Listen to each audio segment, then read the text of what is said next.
Bonjour tout le monde, nouvel épisode de Tout Trail reçoit présenté par Icebreaker en collaboration avec le Québec Mégatrail. Aujourd'hui, je reçois Anouk Guimond. Bonjour Anouk. Bonjour Marie-Ève. Ça va bien? Ça va bien, merci. Ben merci d'avoir accepté mon offre de répondre à mes questions. Anouk, j'ai déjà parlé à plein de monde qui participent, qui ont participé, puis j'avais le goût d'aller chercher une twist différente un peu avec cette entrevue-là parce que, oui, tu as déjà participé en tant que coureuse au Québec Mégatrail, mais tu as aussi participé en tant que bénévole. Puis c'est un peu de cette expérience-là que je veux que tu nous parles aujourd'hui.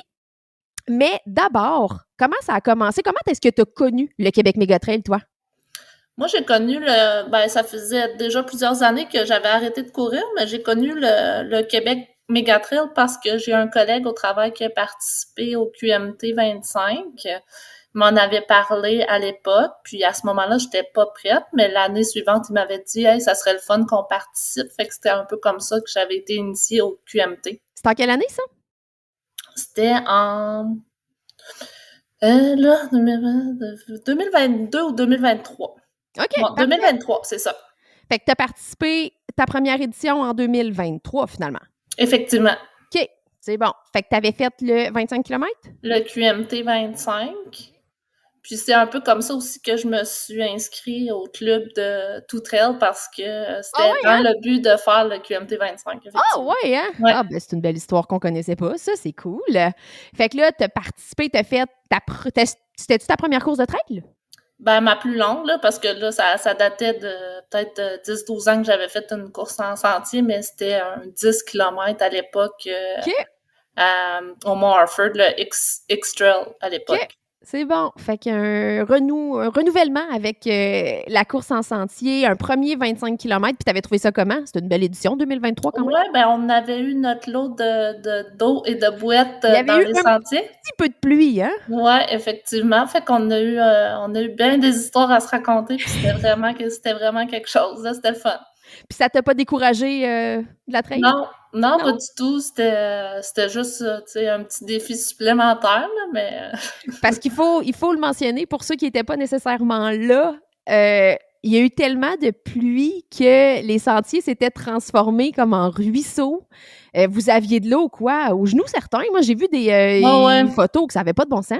Ouais, non, pas en haut des genoux, un petit ruisseau qu'on devait traverser, puis c'était en haut des genoux, c'était surprenant. Même la section à la fin où on devait traverser la rivière, on l'avait pas traversée, on avait dû faire le détour parce que Il y avait la trop rivière d'eau. était trop haute. C'est ça, il y avait trop de courant, puis il y avait trop d'eau. Fait que c'est quand même flyé parce que moi, j'ai participé à cette édition-là. J'ai fait le 100 miles, puis j'avais fini dans le milieu de la nuit du samedi au dimanche, fait quelques heures avant, puis il tombait pas une goutte de pluie, là. Puis quand je suis arrivée, 5 minutes après, le déluge, puis ça l'a jamais cessé. Ça Ouais, on l'a était chanceux jamais quand arrêté. même, malgré tout, nous, parce qu'il y a pas vraiment plu pendant notre course, c'est juste qu'il y avait eu le déluge qui était tombé juste avant, là, c'est ça. Énormément de pluie, effectivement. Fait que là, tu t'es dit, bon, ben moi, j'ai vraiment aimé ça, fait que je retourne au Québec Mégatrail en 2024. Ben, en fait, mon objectif, c'était de voir c'était quoi le QMT 25 sans 3 pieds d'eau d'un sentier, là. Fait que c'était juste d'avoir une certaine revanche pour savoir qu'est-ce que je valais là-dessus sur un sentier. Ben, en tout cas, on espérait plus sec. Puis là, t'as pas juste couru le 25 km au Québec Mégatrail, t'as aussi fait du bénévolat. Ouais, ben c'était déjà prévu qu'on y aille avec plusieurs personnes du club à Mont-Saint-Grégoire, fait qu'on s'était dit, ben tant qu'à être là, ben pourquoi pas peut-être donner de notre temps un petit peu, arriver, tu sais, un petit peu d'avance, puis pouvoir profiter de vivre l'expérience pleinement, parce qu'on vivait déjà directement sur le site là à la montagne, fait qu'on se disait, ben garde, on est déjà là, fait qu'on aussi bien en profiter puis redonner notre temps. Puis c'est quoi que vous avez fait exactement comme tâche? On était au ravito à Saint-Tite-des-Caps, donc on a vu passer les gens qui étaient sur le 100 miles, sur le 125 et sur, ben tu sais, au Le début, là, 110, le c'est 80. ça. Ouais. Donc on a préparé le ravitaillement, on a vu vraiment les premiers participants passer, donc juste de prendre en note les dossards, de s'assurer que tout le monde est là, de préparer des grilled cheese en profusion, de couper les fruits, remplir l'eau. Donc, ce qu'on fait normalement là, dans un ravitaillement. Puis c'est quand même un gros ravitaillement. Puis il y avait aussi le départ du 50 qui se faisait là. Fait qu'on a vu vraiment beaucoup de monde passer aussi. Fait que c'était vraiment, vraiment le fun. Est-ce que c'était ta première expérience de Oui, c'était ma bénévolat première pour une course? expérience comme bénévole. Ouais, c'était le fun. Puis comment est-ce que tu as trouvé ça? C'était capoté. J'ai adoré mon expérience, tu sais, de voir justement tous les gens qu'on voit dans la communauté, qu'on suit, des athlètes aussi élites, de voir Anne passer, de voir Claire Bensworth, je crois, se mettre des grilled cheese dans les poches en passant et s'empiffrer, de voir aussi tous les membres des crews qui étaient là pour accompagner les athlètes, mais aussi, tu sais, de voir à quel point ils étaient préparés, mais à diverses éventualités, des petits sushis ici, la couverte, la chaise, puis chaque équipe a leur façon de faire aussi, fait que c'était vraiment, vraiment le fun. Est-ce que c'est quelque chose que tu vas refaire? Ben, je sais pas encore parce que cette année, on va participer. Je dis on parce qu'on est comme quand même quelques personnes encore qui vont participer à l'épreuve du 32. Donc, Oui.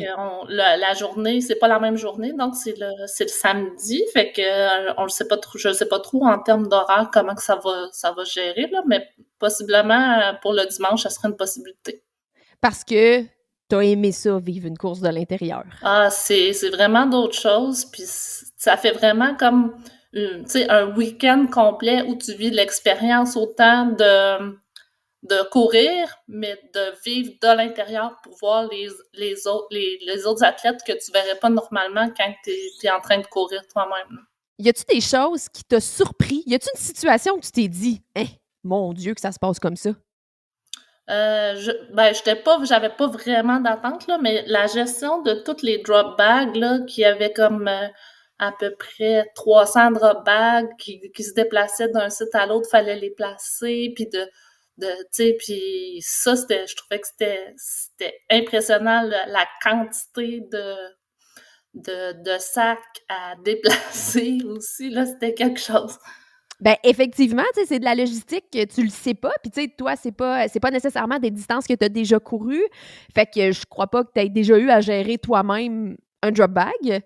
Non, pas du Puis tout. après ça, ben là, tu es là en train de gérer le truc à proprement dit, tu sais. C'est là que tu te dis: «Ouais, OK, c'est pas juste un sac que, tu sais, tu donnes à quelqu'un. Il y a quand même des gens qui s'occupent de traîner ton sac partout, tu sais, pour qu'il revienne à ton point d'arrivée, puis que tu aies rien perdu, là». Ouais, puis la quantité de bénévoles aussi, c'est assez impressionnant, là, tu sais, autant là, les gens qui sont peut-être plus là année après année que de bénévoles qui sont là pour donner leur temps juste pour aider dans la logistique. Je trouve ça vraiment bien à quel point c'est vraiment bien organisé. Là. Ouais, effectivement, puis tu sais, c'est une grosse logistique d'avoir tous ces gens-là, tu sais, aux bons endroits, au bon moment. Puis, je trouve que ça fait voir drôlement la course différemment quand tu as l'occasion de le vivre de l'intérieur comme ça, puis de participer aussi au succès des athlètes parce que je suis certaine qu'il y a des gens ils t'ont regardé droit dans les yeux puis ils t'ont dit: «Merci beaucoup», là. Moi, j'ai pas trop eu ce sentiment-là, mais tu sais, je sais que j'ai offert un biscuit au gingembre à un coureur qui était pas certain, puis là, je suis comme, oui, ils sont vraiment bons, j'arrête pas d'en manger depuis 2 heures, mais ils sont pas trop secs, ils sont vraiment moelleux. C'est vrai qu'ils sont bons les Moses de biscuits au gingembre.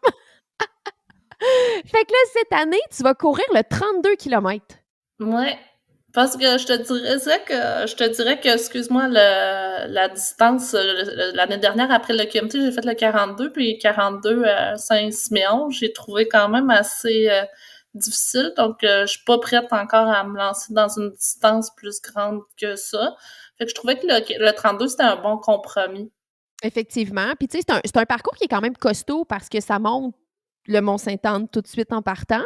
Mais après ça, tu sais, ça se fait bien. C'est des beaux sentiers qui sont praticables, qui avancent bien. Puis, je trouve que c'est une très bonne idée de consolider tes acquis avant de penser à vouloir, tu sais, progresser si tu as envie de le faire après Ben, c'est ça. ça que je me dis, je sais pas si je vais vouloir faire plus que ça. Là, cette année, moi, mon objectif, c'était plus de justement de faire un peu plus de vitesse pour améliorer ma vitesse autant dans les sentiers que sur le plat.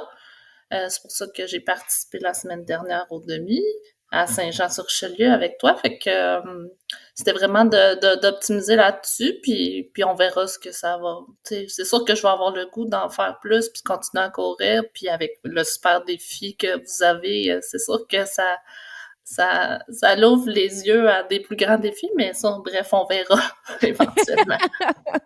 Effectivement, mais tu sais, je trouve que c'est une bonne idée que tu as, tu sais, d'avoir du fun sur une distance que tu vas maîtriser.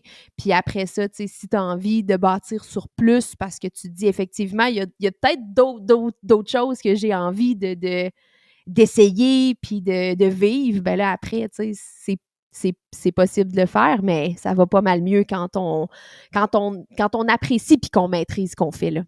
Effectivement, c'est sûr. Fait que là, de l'entraînement va bien pour le, Ça va pour super le bien. QFT. Ouais. Ouais. Fait qu'on on va te suivre Merci. là-bas. Puis, je te souhaite une super belle course. On se voit là-bas. On se voit avant, de toute façon, là. C'est sûr. Puis, merci beaucoup, Anouk. Puis, au plaisir de se voir au QMT en juillet. Merci, à bientôt! Bye bye.